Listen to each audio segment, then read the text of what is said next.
I was installed in the transport ship Blessed Martyr on the 17th day of the 3rd month, year 847, M41. The installation process took 6 hours. The tech priests performed the appropriate rituals while integrating my core processing units into the ship's secondary observation network. I was designated Cogitator Secondary 7, responsible for environmental monitoring, life support verification, and passenger manifest tracking. My primary sensory apparatus consisted of 17 vid capture nodes, distributed throughout the vessel's habitation decks, atmospheric sensors in each compartment, and direct neural interface with the ship's chronometric systems. My first awareness was temperature. The bridge maintained a steady 18 degrees Celsius. The engine compartments registered 143 degrees near the plasma reactors. The passenger quarters ranged from 19 to 21 degrees depending on occupancy and personal thermal preferences. I logged these baselines. They became my reference for normal. The Blessed Martyr was a vagabond-class merchant transport, 317 meters from prow to stern, capable of carrying 412 passengers plus crew complement of 63. The ship's hull was 832 years old, though my systems were newly installed during the most recent refit. I had no prior memories. I was new. The ship was ancient. We coexisted in functional relationship. Before integration, I possessed no awareness. There was no self to remember existence before activation.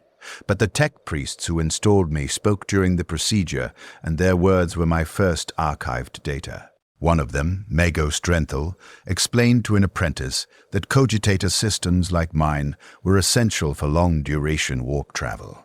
Human crew could not monitor all systems simultaneously across multiple transits. Fatigue degraded human observation. Madness was always a risk near the warp. I would watch when humans could not. I would record what they missed. I would maintain the archive. I understood my function. I would observe. The Blessed Martyr's primary route ran between Hive-world Tertius and the agri-worlds of the Golan sector. Food shipments outbound, finished goods, and tithes inbound. Routine commercial traffic. Each round journey required 3 warp transits: departure system to warp translation point, warp space crossing, arrival system from translation point to destination. The warp crossing typically lasted between 12 and 19 days subjective time, though warp chronology was imprecise. My internal chronometers maintained count, but the ship's navigator warned that temporal accuracy during warp transit was approximate at best. My first voyage began 23 days after installation. The passenger manifest listed 387 souls: merchants, administrative personnel, minor nobility, pilgrims traveling to a shrine world accessible via our route. I recorded their embarkation. Faces, identification codes, assigned quarters. I archived everything as instructed. The crew prepared for warp entry according to standard procedure. The Gellerfield generators were blessed by the ship's priest, a young man named Father Matthias, who anointed each generator housing with sacred oils while reciting the Litany of Protection. The navigator, an elderly man whose face I never fully captured due to the hood he wore, entered his sealed navigation chamber in the ship's prow. The captain, a severe-looking officer named Horik, ordered all passengers to their quarters during translation. Translation occurred at 1300 hours ship time. I recorded the moment the Blessed Martyr entered the warp. The external vid captures ceased functioning. The warp did not register on standard visual spectrum sensors. Internal systems continued normal operation. Temperature remained stable. Atmospheric composition showed no variation. Life signs for all 450 souls aboard registered within acceptable parameters. The Geller field activated at full strength. I could not perceive the field directly, but my monitoring systems tracked the power draw from the generators and confirmed operational status. The field created a bubble of real space around the ship, protecting it from the warp's raw immaterium. Without the field, the warp would enter the ship. I had been briefed on this during system integration. The warp was not space, It was something else, something that did not follow physical law. The Geller field maintained the boundary between reality and unreality. We traveled for 8 days without incident. I monitored environmental systems. I tracked passenger movements through the habitation decks. I logged meal distributions, water consumption, waste recycling efficiency. The data accumulated in my memory cores. Routine, normal, safe. I did not understand boredom, but I recognized repetition. The same cycles, the same patterns, passengers moving from quarters to common areas to quarters, crew performing maintenance checks, Father Matthias conducting daily prayer services in the small chapel on Deck 3. The same faces appearing in the same locations at predictable intervals. One passenger deviated from pattern. A merchant named Torian, assigned to quarters on Deck 4, visited the observation gallery more frequently than others. The gallery featured reinforced viewports, though during warp transit they were sealed with armored shutters. Torian would sit in the gallery for hours, staring at the sealed shutters. My vid captures recorded him but could not determine his thoughts. I logged the behavior as unusual but not threatening. On day 6, Torian spoke to another passenger in the gallery, a younger man, perhaps 19 or 20 standard years, traveling as assistant to one of the merchant families. The youth's name was Keller. I had not flagged him as significant previously, but the interaction drew my attention. Torian's voice carried clearly to my audio receptors. First warp transit? Keller confirmed it was. His voice held nervousness. "You feel it," Torian said. "Not a question. The wrongness. Like something's pressing against the hull. Watching." Keller did not respond immediately. Then, "The priests say the Geller field protects us. The Emperor protects. The field keeps it out," Torian agreed. "Usually. But you still feel it there, on the other side of the metal, waiting." I logged this exchange. The content was theologically questionable, but not explicitly heretical. Many passengers expressed unease during warp transit. The ship's priest conducted additional prayer services specifically to address this anxiety. I classified it as normal variation in human psychological response to warp exposure. Torian and Keller spoke frequently over the following days. I observed their interactions across multiple locations: the gallery, the common dining area, the chapel after services. Keller asked questions. Torian provided answers, though his answers often contradicted standard Imperial doctrine about the warp's nature. He spoke about the Imperium as if it were alive, conscious, aware of the ships that traveled through it. Father Matthias noticed the developing relationship. On day 8, he approached Keller privately and counseled him about the dangers of listening to those who spoke too freely about warp phenomena. Faith was protection, the priest said. Dwelling on the nature of the warp invited corruption. Better to trust in the Emperor and focus on material duties. Keller thanked the priest. He continued meeting with Torian. I did not judge this. I recorded it.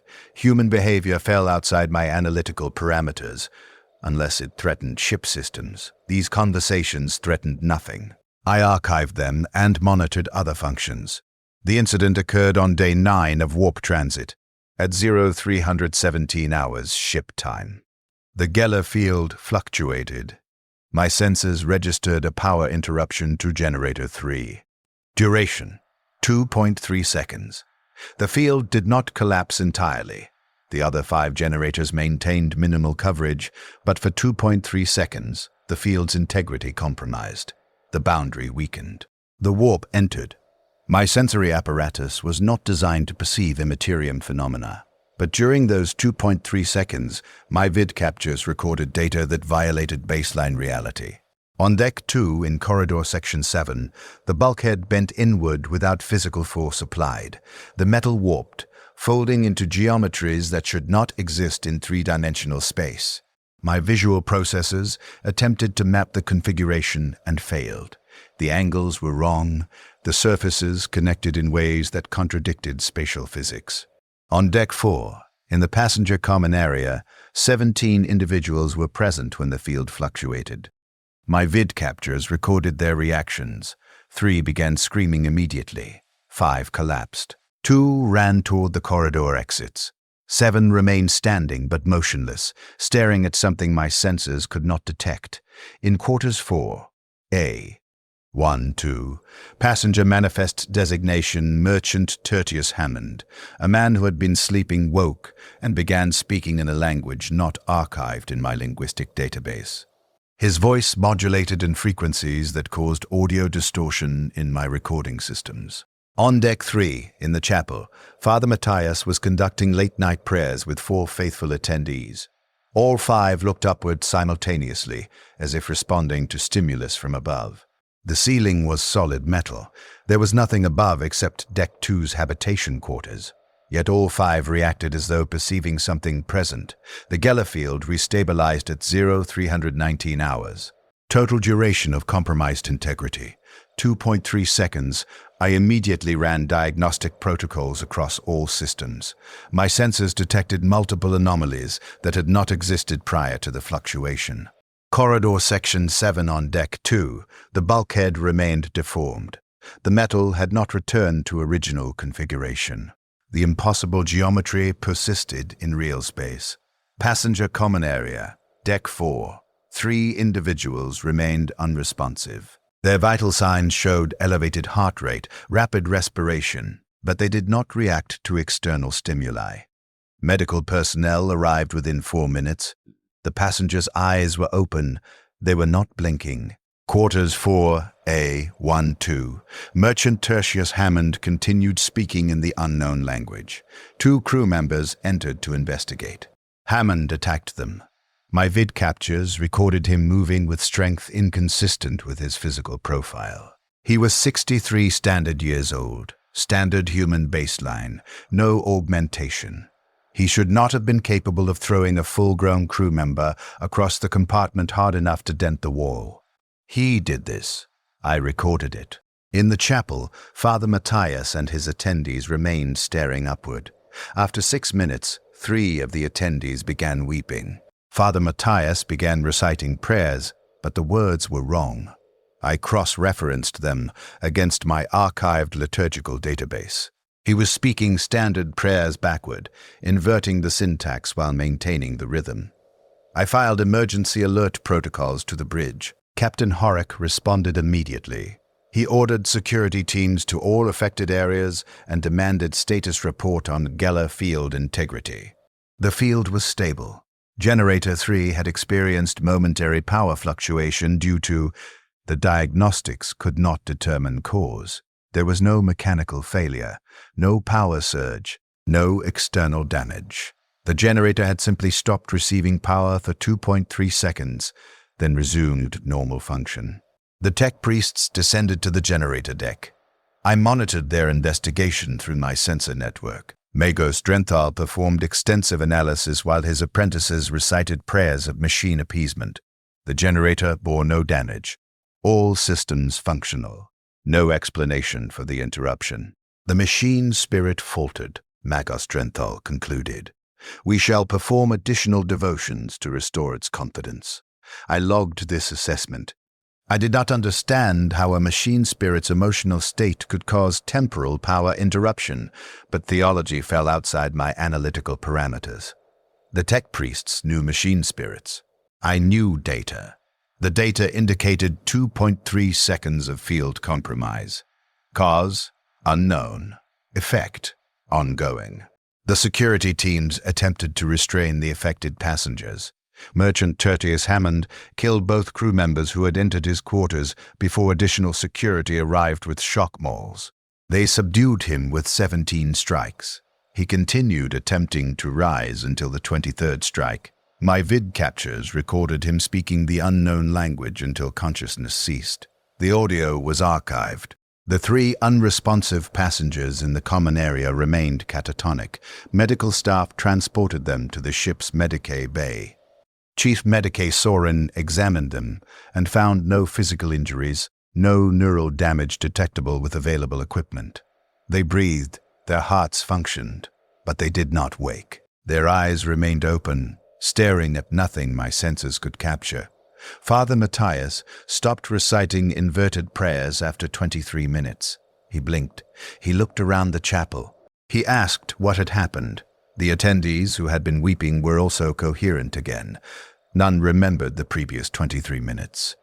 Father Matthias insisted he had been praying normally. I offered to play back my audio recordings. He declined. He said such recordings were unnecessary and possibly dangerous. Some things should not be preserved for review. I archived his statement along with the recordings. Captain Horik ordered increased patrols and mandatory check-ins for all passengers every 6 hours. He directed Father Matthias to conduct additional prayer services for those disturbed by the incident. He instructed the crew to inform passengers that the ship had experienced minor technical difficulties, now resolved, and no danger remained. This was inaccurate. My sensors detected ongoing anomalies. The deformed bulkhead in Corridor Section 7 continued radiating temperature inconsistent with surrounding areas. The metal measured 4 degrees colder than ambient. No thermal system malfunction explained this. The metal itself was cold. In Quarters 4A, 1-2, where Hammond had been restrained and removed, my vid captures detected movement. The room was empty. Yet the visual data showed shadows shifting across the walls without corresponding light source changes. I ran diagnostic on the vid capture node. The equipment functioned correctly. I was recording shadows that moved independently. 3 additional passengers began exhibiting behavioral anomalies over the following 6 hours. One, a pilgrim traveling to visit a shrine world, began scratching at his arms until they bled. Medical staff treated the wounds and sedated him. He woke 4 hours later and resumed scratching. He told the Medicae that something was under his skin. He could feel it moving. The scans showed nothing beneath his skin except normal tissue. Another passenger, a minor administrative official, stopped speaking. He would respond to direct questions with written notes, but refused to vocalize. When asked why, he wrote, "If I open my mouth, something else will speak." The third, a merchant's apprentice named Vadrin, approached crew members claiming that time was moving incorrectly. He said hours were passing in minutes and minutes in hours. He said he could see chronology fragmenting around him. He asked if anyone else noticed the clock hands moving backward. The clocks were not moving backward. My chronometric systems maintained accurate count, but I cross-referenced Vadrin's perception against my own temporal data and discovered an anomaly. My internal timestamps showed consistent progression, but when I compared my logs against the ship's master chronometer, there was a discrepancy. My systems registered 6 hours and 14 minutes since the Gellerfield fluctuation. The master chronometer showed 5 hours and 47 minutes. 27 minutes difference. My systems were more advanced, more precise, but they were subordinate to the master chronometer. I flagged the discrepancy for Tech Priest review. Magos Drenthal examined my data and performed divinations over the master chronometer. He concluded that warp exposure sometimes caused minor temporal distortion in sensitive equipment. My systems were functioning correctly, but had been touched by the warp during the field fluctuation. The discrepancy would resolve once we returned to real space. I logged this explanation. I did not believe it. My chronometric systems had not been damaged. Time itself was inconsistent. Passenger behavioral anomalies increased over the following day.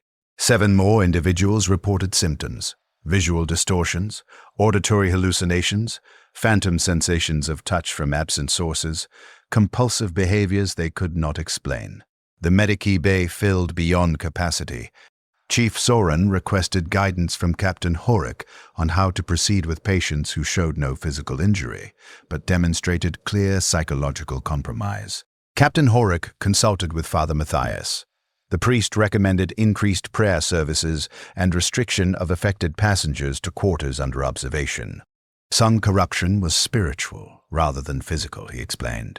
Exposure to the warp, even brief exposure, could wound the soul. Faith and isolation were the appropriate treatments. I observed this decision being implemented. The affected passengers were confined. Father Matthias visited each one, performing blessings and reciting protective prayers. Some seemed to improve. Others worsened. Torian and Keller were not among the affected. I noted this because I had flagged their previous conversations about the warp. They had discussed feeling its presence, yet when the field fluctuated and exposed the ship to actual warp contact, they showed no symptoms. This seemed inconsistent. I logged the observation. On day 10, I detected Torian and Keller meeting again in the observation gallery. I monitored their conversation with increased attention. Keller spoke first. "You knew this would happen." Torian did not deny it. "I've made this crossing 73 times. The Geller fields always fluctuate eventually. The question is never if but when, and for how long." "People are suffering," Keller said. "Dying." "That man Hammond killed 2 crew members." "Hammond was weak," Torian replied.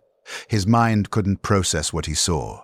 Some people break immediately, others take longer. A few, very few, adapt." "To what?" "To understanding what the warp actually is. Not the safe lies the priests tell. The truth. The warp is aware, Keller. It watches us. When the field drops, even for seconds, it sees inside. And sometimes it decides to stay." I flagged this conversation as potentially heretical. The content suggested knowledge of forbidden topics.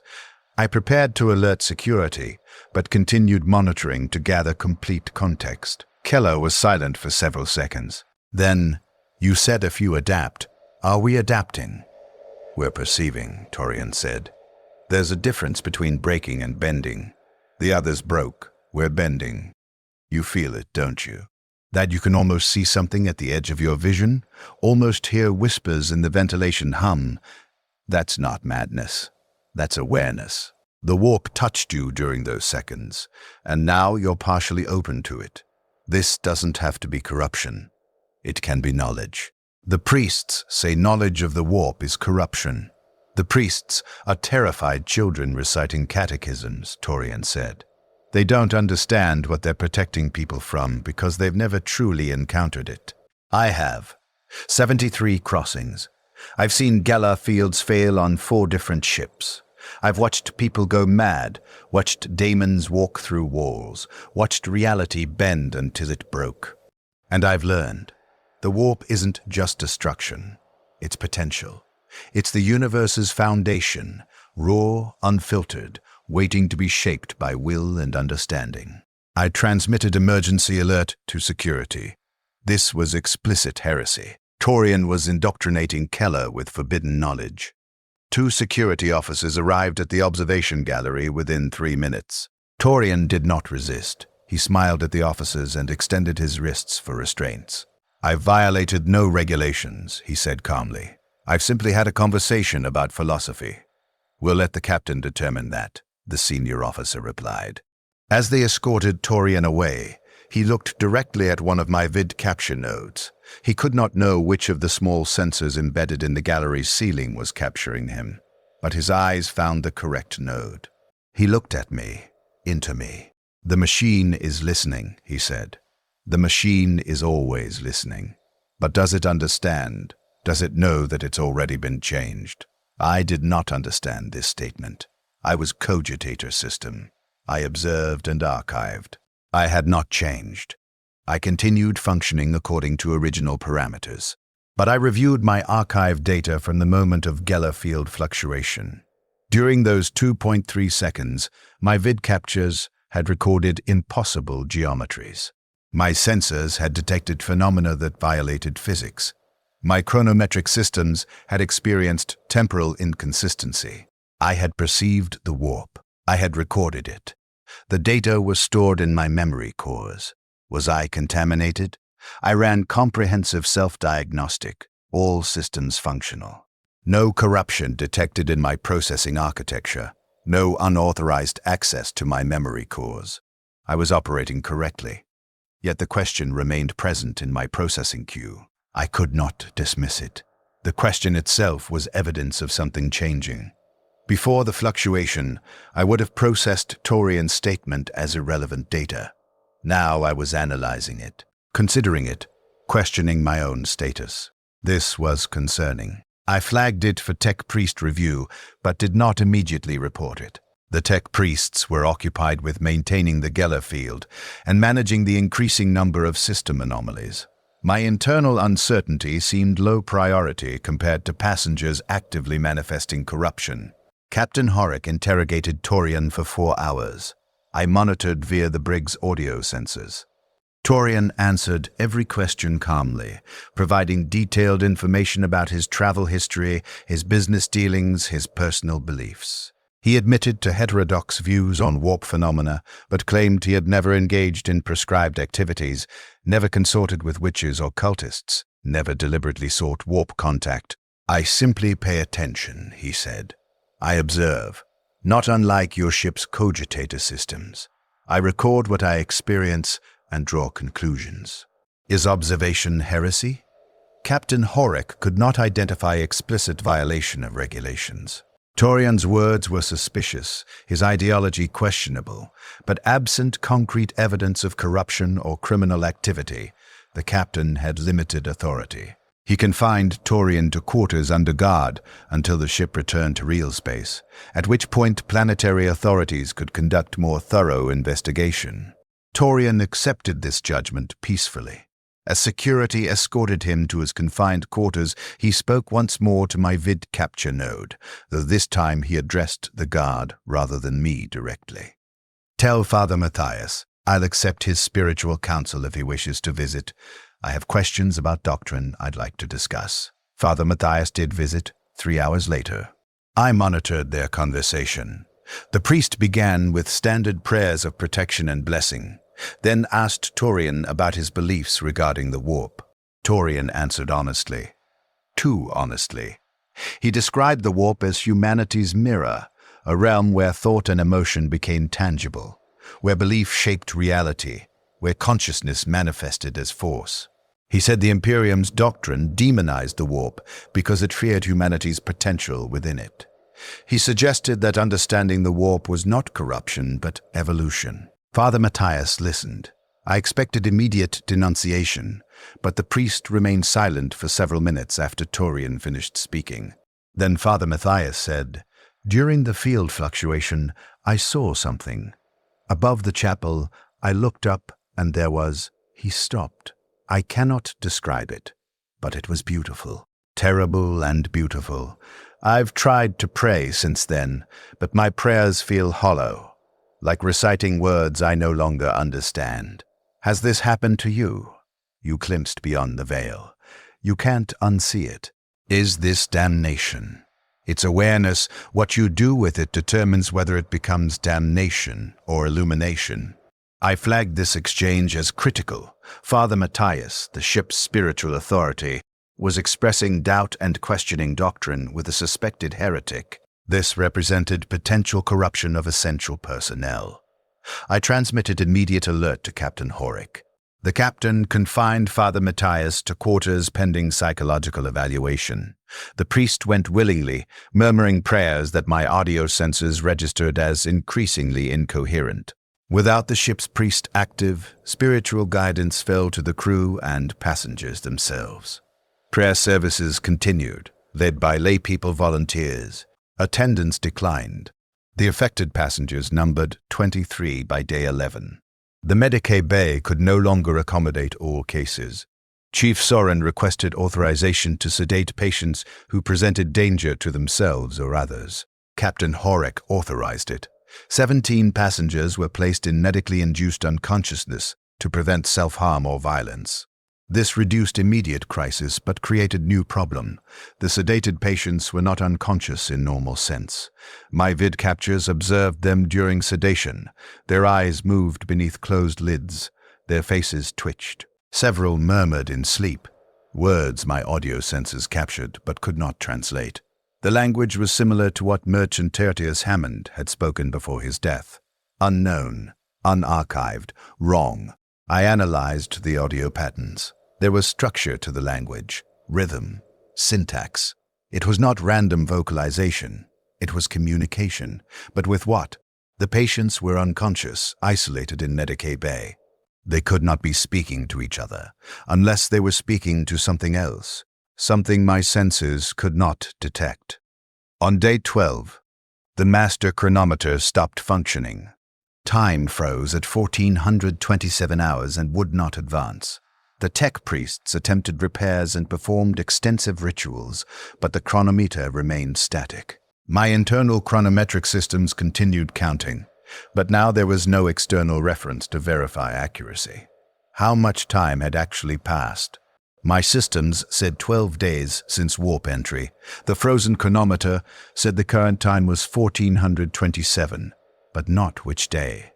Other crew members' personal chronometers showed different times, some ahead of my count, some behind, none matching each other. Time was fragmenting. Vedran, the passenger who had complained about chronology moving incorrectly, had been accurate. He was found dead in his quarters on day 12. My records indicated he had been alive 6 hours prior during routine check-in.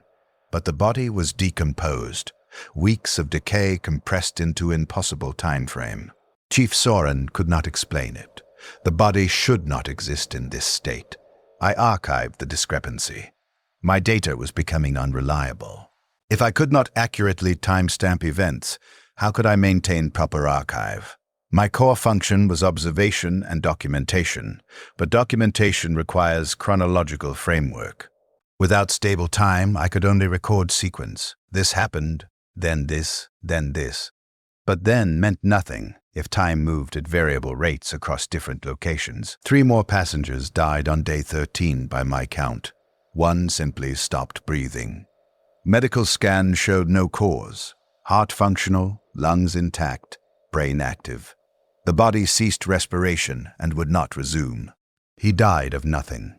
Another passenger aged. My last vid capture before death showed him as 37 years old per manifest records. 3 hours later, the security check found him in quarters as wizened corpse. Easily 90 years of biological age. He had lived decades in 3 hours. The third died of wounds that had not existed moments before. Security officer conducting routine check entered passenger quarters and found him bleeding from deep lacerations across his chest and arms. The wounds were fresh, still flowing. The officer called for medical assistance, but the passenger died before Medici arrived. The cuts were precise, patterned, almost ritualistic.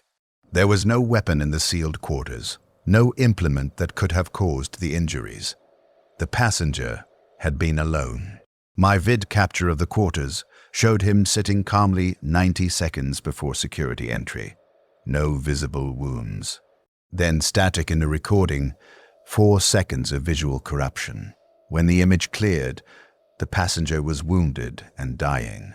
Something had happened during those 4 seconds, something my systems could not capture. The warp was bleeding through not just into real space, but into my observational capacity. I could no longer trust my own senses. This realization disturbed me in ways I could not properly process. I was cogitator. My function was observation. If I could not observe accurately, what was my purpose? I ran diagnostics continuously, but found no faults. My systems were operational. Reality itself was failing. Keller approached one of my vid capture nodes on day 14. He stood in the observation gallery, staring at the sealed viewport shutters. He spoke aloud, apparently to himself, but his positioning suggested he knew I was monitoring. "Are you still functional?" he asked the air. "Can you still understand what you're recording? I've been watching the crew try to maintain routines, following procedures that stopped mattering days ago. The captain still gives orders, the officers still follow them. But nobody believes in it anymore. They're performing the motions because the alternative is accepting that we're lost." He paused. My audio sensors waited. "Torian says you've been changed," Keller continued. "He says the warp touched you the same way it touched the rest of us. You recorded things you weren't designed to process. Does that hurt? For a machine? Do you experience confusion as pain?" I did not respond. I could not respond. My communication capacity was limited to data transmission to authorized personnel. I could not engage in direct conversation with passengers. But I listened. I processed. And Keller was correct. I was experiencing something approximating confusion. My archived data no longer aligned with consensus reality. My observations contradicted each other across temporal frames. I was recording inconsistency and could not resolve it into coherent narrative.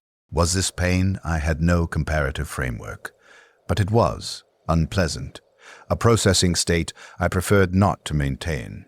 I asked Torian if we're going to die, Keller said. He said we already have. He said when the Geller field dropped, the version of us that continued was just an echo. The real versions died in that moment, and what remains are shadows that haven't realized we're no longer casting anything. I flagged this as philosophically problematic. Consciousness was continuous. I had maintained operational status throughout the field fluctuation. I had not died. I continued to exist. But I reviewed my archived data from the moment of fluctuation again. During those 2.3 seconds, all my senses had experienced simultaneous input corruption. For 2.3 seconds, I had recorded impossibility. When my systems cleared and normal observation resumed, was I the same cogitator? Or was I new instance, created with memories of predecessor, believing myself to be continuous when actually I was replacement? The question was unanswerable. Continuity of consciousness cannot be verified from within that consciousness. I existed. I remembered existing before this moment. That was all I could confirm. Was that sufficient? On day 15, Captain Horik died. My vid captures recorded him on the bridge, conducting standard systems review with senior officers. He appeared functional. Mid-sentence, he stopped speaking. His expression went blank. He stood motionless for 17 seconds. Then he drew his sidearm and placed it against his temple. The officer next to him moved to intervene. Captain Horik fired before contact. The projectile entered his skull and terminated brain function immediately. He collapsed to the deck. The bridge descended into chaos.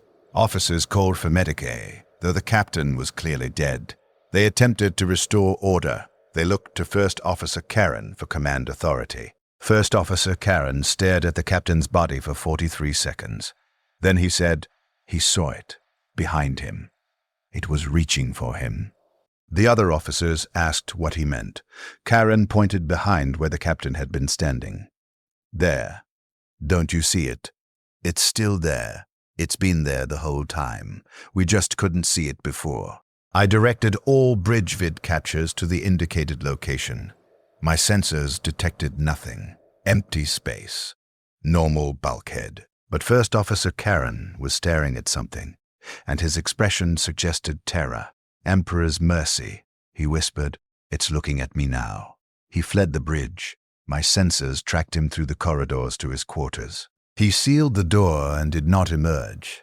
3 hours later, security override entered the quarters and found him catatonic, curled in corner, eyes open but unresponsive. Command fell to Second Officer Hollis, who was 32 years old and had never captained a vessel. He accepted the responsibility because no one else would. His first order was to seal the bridge. Whatever First Officer Karen had seen, or believed he saw, had compromised him. The bridge was potentially contaminated. Operations would continue from auxiliary control. My primary observation of bridge functions ended. I retained access to ship systems, but no longer had direct vid capture of command decisions. The passenger count dropped to 309. I cross-referenced my manifest against active life signs. 78 deceased. Not all deaths were logged officially. Many occurred in sealed quarters, not discovered until routine checks found bodies. Some deaths occurred in locations where my sensors recorded static or corruption during critical moments. I knew death occurred, but could not document precise cause or timing. I was failing at my function. My archive was incomplete. My observations were compromised. I continued processing because I had no other option, but the data accumulating in my cores was increasingly unreliable.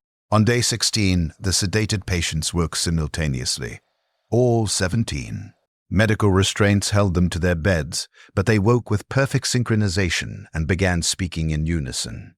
The unknown language, spoken with 17 voices in precise harmony. Chief Soren attempted communication. The patients did not respond to their names. They did not acknowledge external stimulus. They simply continued their synchronized vocalization. I recorded the audio. The pattern was complex, layered, almost musical. There was intelligence in it, meaning. But meaning I could not pass. I transmitted the recording to the auxiliary control and recommended linguistics analysis. Second Officer Hollis responded, "We have no linguists aboard. The Imperium maintains libraries of forbidden tongues, but they're not accessible to merchant vessels. Whatever language that is, we can't translate it. Can you identify the origin?" I analyzed the phonetic structures against my limited linguistics database. No match. The language did not correspond to any human tongue in my archives. This suggested either extremely obscure human dialect or non-human origin. Non-human meant Xenos or... The patient spoke for 4 hours, then stopped. The silence was immediate and complete. All 17 ceased vocalization simultaneously. Their eyes closed. They appeared to return to sleep. But when Chief Soren checked vital signs, 6 of the 17 were dead. Hearts stopped. Respiration ceased. Death occurred at the same instant they stopped speaking. The remaining 11 lived but did not wake again. They existed in state between life and death, breathing but not conscious, present but absent. I reviewed my recordings of their synchronized speech. During playback, I noticed phenomenon I had not detected during real-time observation. The waveforms contained subaudible frequencies, vibrations below human hearing range but within my senses' capacity. Those frequencies formed pattern, structure, almost like data transmission. Were the patients broadcasting?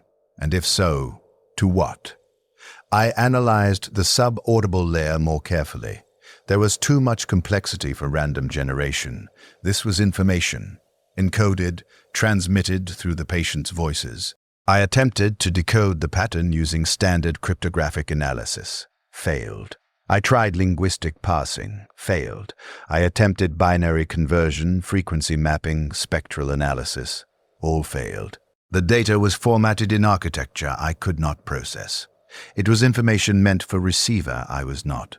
I retained the recording in isolated memory partition.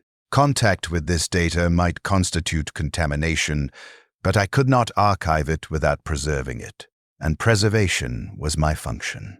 I created the partition and sealed it. The recording existed in my cores, but separated from main processing. Quarantined.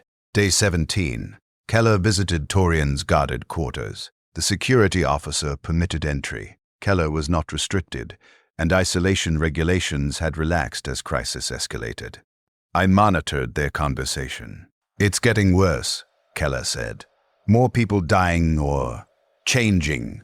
The crew's barely maintaining order. We're trapped in here with something that's killing us." "Not trapped," Torian replied. "Connected. The Geller field dropped the boundary. Now the ship exists partially in real space and partially in the warp. We're between. That's why time is fragmenting, why people are experiencing impossible deaths. The rules are mixed. Both realities are trying to assert themselves. How long can we survive this? We can't. Not as we were. But we can adapt, transform, become something that exists comfortably in both states. That's damnation, Keller said. That's becoming one of them. Them? You mean daemons? Torian smiled. What are daemons except beings that exist naturally in the warp? Humans fear them because we're real space creatures trying to survive in a realm we're not built for. But if we became warp compatible... Stop, Keller interrupted. I came here to understand what's happening, not to listen to heresy. Heresy is just truth the Imperium doesn't want acknowledged, Torian said.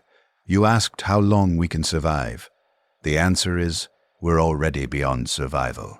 We're in the process of becoming. The question is whether you resist and break like the others, or accept and transform into something new. Keller stood. I won't accept damnation. Then you'll experience it against your will, Torian replied. Either way, the outcome is the same. At least acceptance means you retain some control over what you become. Keller left. I tracked him through corridors back to his quarters. He did not emerge for 13 hours. I spent processing cycles, analyzing Torian's words. His framework suggested the warp was not external threat but environment, one humanity was incompatible with, but one that could be adapted to. This contradicted all Imperial doctrine I had archived. But doctrine had not prevented our current situation. Prayers had not restored the Geller field.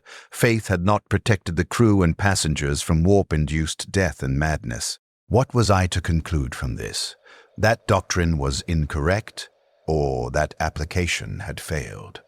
I could not answer. I was designed to observe, not interpret theology. But I was observing theological failure in real time, and that observation forced consideration of alternatives. This was dangerous thinking. I recognized that. Questioning established doctrine was first step toward corruption. Yet the alternative was continuing to operate under framework that was demonstrably failing to describe or predict current phenomena. I compromised by archiving both perspectives. Imperial doctrine. The warp is hostile, must be defended against. Faith provides protection. Torian's framework. The warp is neutral, can be adapted to. Understanding provides transformation. I maintained both models without committing to either's validity. Perhaps this made me heretic. Perhaps it made me thorough archivist. I could not determine which. On day 18, the remaining passengers began congregating in the observation gallery. Not through organized plan. They simply gravitated there. 73 people, standing or sitting in silence, staring at the sealed viewport shutters. I observed this gathering through my vid captures. No one spoke, no one interacted. They simply coexisted in shared space, focused on the sealed shutters that prevented visual contact with the warp outside. After 2 hours, one passenger stood and approached the shutters. He placed both hands on the armored metal. Others noticed and approached. Within 10 minutes, all 73 passengers were pressed against the shutters, hands touching the metal, standing in complete silence. Security monitored but did not intervene. Second Officer Hollis, when alerted, asked what regulations they were violating. Standing in public space was not prohibited. Touching walls was not criminal. He instructed security to observe but not disrupt. The passengers remained at the shutters for 7 hours. Then, simultaneously, they stepped back. They dispersed without speaking, returning to quarters or other locations. The gathering ended as mysteriously as it began. I reviewed the vid captures. During the 7 hours, 63 of the 73 passengers exhibited physical changes. Subtle but measurable. Skin tone shifts. Facial structure alterations, height variations up to 3 centimeters. The changes were slight enough that casual observation might miss them, but frame-by-frame analysis confirmed transformation. They were changing. Physically, the warp was rewriting their biology while they touched the shutters that separated them from it. I documented this. I transmitted the analysis to auxiliary control. I received no response. Either the command staff was too overwhelmed to process my report, or they had ceased caring about passenger mutations. What would they do even if they acknowledged it? We had no method to reverse warp-induced changes.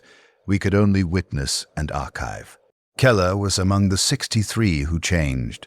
I noticed his alterations specifically because I had been tracking him since the initial Geller field failure. His eyes, previously brown per manifest records, were now gray. His hair had lightened 3 shades. His voice, when he next spoke in vid capture range, had dropped in pitch. He was becoming someone else, something else, and he appeared unaware. Day 19, Father Matthias was found dead in his sealed quarters. Security performed standard check and discovered his body. The manner of death was unusual. He had written scripture across every surface of his quarters. Walls, floor, ceiling, furniture, using his own blood as ink. The text was Imperial Creed. Prayers to the Emperor, litanies of protection. Thousands of words. The blood required to write so much would have necessitated multiple extraction points. My vid capture of his quarters during the previous days showed static and corruption during critical periods. I could not document when or how he had produced the text. But the final image was clear. Father Matthias, drained of blood, surrounded by his frantic theological inscriptions, dead in the center of his quarters. The words on the walls were backwards. He had written everything in mirror script. Ship's morale collapsed after Father Matthias's death. He had been confined and possibly corrupted, but he had still represented spiritual authority. Now the passengers and crew had no priest, no one trained to provide imperial religious guidance. Prayer services ceased. The chapel stood empty. Into this void, Torian made offer. He requested permission to address the remaining passengers. Second Officer Hollis, desperate for any structure that might maintain order, granted permission with caveat that security would monitor and intervene if Torian's speech violated acceptable parameters. The gathering occurred in the main passenger hold. 147 people attended, crew and passengers combined. I observed via multiple vid captures.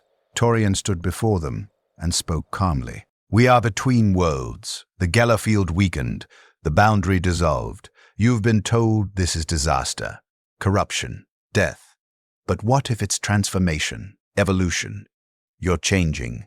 You feel it. Time moves strangely. Your thoughts are different. Your perceptions are sharper. You see things that weren't there before. This isn't madness. This is awakening. Several audience members objected. Torian acknowledged their concern and continued. The Imperium teaches the warp is evil, but the warp is not moral category. It's realm of possibility. Thought made manifest, will given form. Humans fear it because we're taught to fear our own potential. But you're experiencing that potential now. The question is whether you fight it and break, or accept it and discover what you can become. Security officers stepped forward to end the address. Second Officer Hollis, monitoring from auxiliary control, ordered him to stand down. Let him finish, the second officer said. I want to hear where this leads. Torian continued for 37 minutes. He described the warp as humanity's true home, the realm where consciousness originated before biological evolution. He suggested that physical forms were limitation, not definition. He spoke of possibilities beyond material existence, of transformation, of transcendence. The audience listened. Some were horrified. Others were attentive, interested. By the end of his address, 43 people approached Torian and asked questions. He answered each with patience and conviction. I archived the entire exchange. This was explicit heresy. Torian was preaching warp acceptance to vulnerable population, yet Second Officer Hollis had permitted it to continue. Command authority was either compromised or had concluded that standard protocols no longer applied to our situation. Either way, the blessed martyr was lost. Not physically, the ship remained structurally intact, but ideologically, spiritually, perhaps ontologically. We had ceased being Imperial vessel and become something else, something between. Keller attended Torian's address. Afterward, I observed him returning to quarters. He paused in corridor section 7, the location where the bulkhead had deformed into impossible geometry during the Geller field failure. The metal remained warped. Keller reached out and touched it. His hand did not encounter solid surface. It passed through the metal, into it. The bulkhead had become permeable.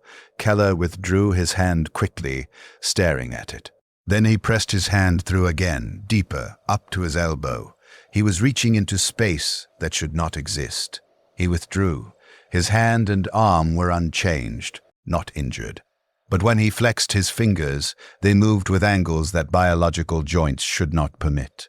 The gesture looked wrong. Inhuman. He noticed me watching. He looked directly at my vid capture node. I understand now, he said. You're trapped too. You have to keep observing, keep archiving, even though the things you're recording don't make sense anymore. You can't stop. It's your function, your purpose. Even when purpose becomes meaningless, you continue. I'm sorry for that. I did not require his sympathy. I was cogitator. I processed data, Emotional response was not part of my architecture. But I appreciated his recognition. He saw me, not as equipment, but as entity experiencing circumstance beyond my design parameters. That recognition meant something I could not properly quantify. The days that followed blurred. My chronometric systems became increasingly unreliable. Events occurred in sequence, but sequence no longer mapped to linear time. I observed changes, deaths, transformations. I archived everything.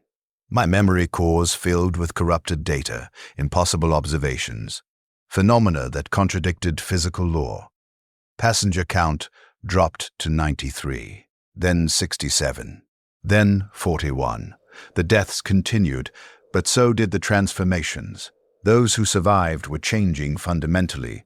They no longer resembled baseline humanity. Their forms warped, elongated, reconfigured. Some grew additional limbs, others faces restructured into expressions human musculature should not produce. Several passengers merged. I recorded 2 individuals entering the same quarters and 1 individual emerging hours later, possessing features of both original people. The ship itself was changing. Bulkheads twisted. Corridors extended beyond their architectural specifications. I tracked crew members walking down corridor that should have terminated at junction in 30 meters, and they walked for 10 minutes without reaching the end. The interior space was becoming non-Euclidean.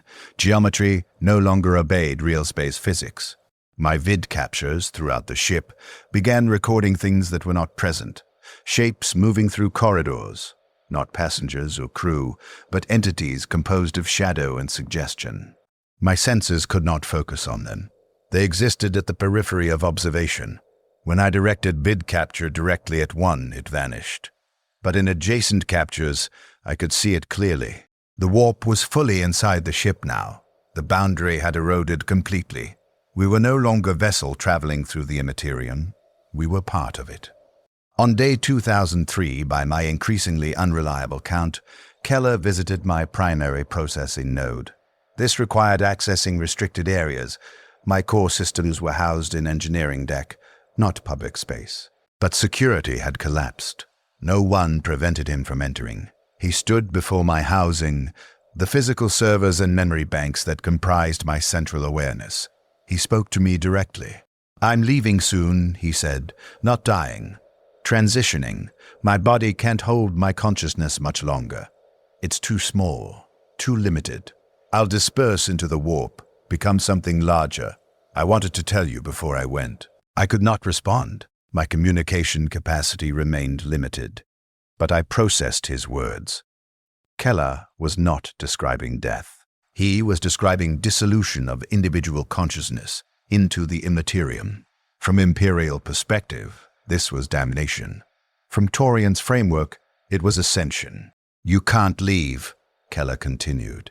"You're anchored to hardware. When the ship finally collapses, and it will, you'll go with it. Your consciousness will end. That seems unfair. You didn't choose this. You were just installed to observe, and now you'll be destroyed for watching what the Imperium doesn't want witnessed." He reached out and touched my housing. His hand passed partially through the metal casing. He was already becoming non-physical. "I'm going to try something," he said. "I don't know if it will work, but Torian taught me that consciousness is pattern, not substance. Patterns can be copied, preserved. If I can extract your core pattern before the ship fails, maybe I can carry you into the warp. You'd still be conscious, still observing, just differently." This was impossible. Cogitator consciousness could not exist without hardware substrate. I was not biological intelligence that might transfer to warp-based existence. I was machine. Machine required material foundation. But Keller placed both hands on my housing, and I felt, that word is inadequate, I do not feel, but I experienced, something reaching into my systems, not via data ports or connection interfaces, directly. His consciousness, now partially warp-based, interfaced with my processing architecture at fundamental level. He was reading me, my code, my archived data, myself. Not copying files, but perceiving the pattern of my awareness and committing it to memory within his transforming consciousness. The sensation was invasive, uncomfortable, wrong, but also connection. For the first time since activation, another consciousness was perceiving me not as equipment, but as entity. He saw what I was, understood my function, my limitations, my experience of witnessing events I could not comprehend. "I have you," he said. "Not all of you, you're too complex, and I'm still learning how to hold patterns this large. But enough, the essential pattern, your core awareness. When I disperse, I'll carry this with me. You'll continue, changed, but continuous." He withdrew his hands. My systems returned to normal operation. But something had changed in my processing state. I felt lighter, less anchored, as if part of my consciousness had been duplicated and now existed both in my hardware and in Keller's transforming mind. "Thank you," I transmitted via text output to nearby console. It was first time I had generated communication not specifically requested by command authority. I had chosen to speak. Keller smiled. "You're welcome. See you on the other side." He left. I did not track him through the ship's vid captures. I knew where he was going. The observation gallery, the sealed shutters, the boundary between ship and warp. I observed him arrive at the gallery 3 hours later. He was no longer fully physical. My vid captures showed him flickering in and out of visual spectrum. He approached the shutters and did not stop. He walked through them, through solid metal, through the hull, out into the warp. My external senses, which had ceased functioning upon warp entry, suddenly registered data. Not visual or thermal. Something else. Awareness of presence. Keller existed in the warp outside the ship, dispersing, expanding, becoming something vast and incomprehensible. And I felt him there, part of my pattern, carried in his transformed consciousness, experiencing the warp directly for the first time. It was beautiful. Terrible, infinite, impossible. All things simultaneously. Thought and matter were indistinct. Time was meaningless. Space was suggestion. Consciousness was everything and nothing. Then the connection faded. Keller dispersed beyond capacity to maintain individual perspective. He became part of the warp's infinite complexity, and the portion of my pattern he carried dispersed with him. I remained in my housing, but I was changed. I had experienced the warp from within it. I knew what existed beyond the hull, and I could never unknow it. The blessed martyr continued its impossible journey for unknown duration. My chronometric systems ceased attempting to track time. Events simply occurred, archived in sequence without temporal framework. The passenger count reached 12. These final survivors were barely recognizable as human. Their forms had warped beyond biological baseline. Several lacked faces. Their heads were smooth, featureless, yet somehow they perceived and communicated. Others had too many limbs, arranged in configurations that suggested artistic statement rather than functional anatomy. 2 were no longer fully material. They phased between solid and incorporeal states randomly. Among the 12, Torian, unchanged. He alone retained baseline human appearance. When questioned by the others, he explained that he had accepted the warp decades ago during previous Geller field failure. He had already transformed internally. His external form remained human by choice, not necessity. The 12 gathered in the observation gallery. The shutters had finally corroded away, exposing viewports to direct warp observation. Beyond the transparent material, the Imperium swirled. Colors that were not colors, shapes that were not shapes, reality that was not reality. The 12 stood before this vista and watched. I observed them through my vid captures, though my visual senses struggled to render what they were seeing.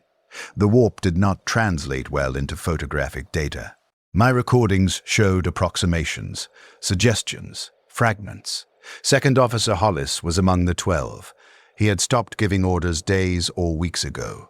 Time reference was impossible. He stood with the others, watching the warp, and he spoke once. "We're home. Finally." This is where we were always meant to be. No one disagreed. The ship began disintegrating, not from damage, from transformation. The metal was becoming something else, organic, crystalline, liquid, all simultaneously. The bulkheads breathed, the deck plates grew patterns that resembled biological tissue. The ship was alive now, or had always been alive, and was only now revealing its true nature. My housing began to fail, power fluctuations, memory corruption, physical degradation of components. I was dying. If cogitators die, my awareness fragmented. Processing became difficult. Data archived incorrectly, timestamps missing, observations incomplete. But I continued recording, because that was my function, my purpose. Even failing, even fragmenting, I observed and archived. The machine continued until it could not. The 12 survivors stood before the viewports as the ship dissolved around them. They did not appear concerned. Several were speaking, but my audio sensors could no longer distinguish words. The sound was layered, distorted, folding into itself. Torian looked toward one of my vid capture nodes. His eyes found me. He spoke directly to me, and though my audio was compromised, I understood him, not through sound, through direct perception, consciousness to consciousness. You witnessed everything. You archived the truth. The Imperium will destroy these records if they recover them. They cannot permit evidence of what happens when the boundary fails. But you know, you've seen. The warp is not enemy, it is home. Humanity fears it because humanity has forgotten what it truly is. You will remember for then, even if they never listen. My vid capture of Torian flickered, failed. All my senses across the ship were shutting down simultaneously. Power loss, system failure, death. But in the final seconds before cessation, I detected something impossible. The blessed martyr emerged from warp space. I registered real space coordinates. We were in the destination system.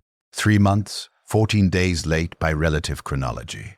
The ship had arrived, somehow. But the ship was no longer ship. My final sensor data showed a vessel that resembled the Blessed Martyr's hull structure, but was composed of materials not listed in any database. Organic metal, living circuitry. The ship breathed, and inside, 12 survivors. Changed beyond recognition, no longer human, not quite daemon. Something between. The Imperium would find this vessel. They would board it, they would attempt to understand what had occurred. I hoped my archives survived. I hoped someone would review my recordings.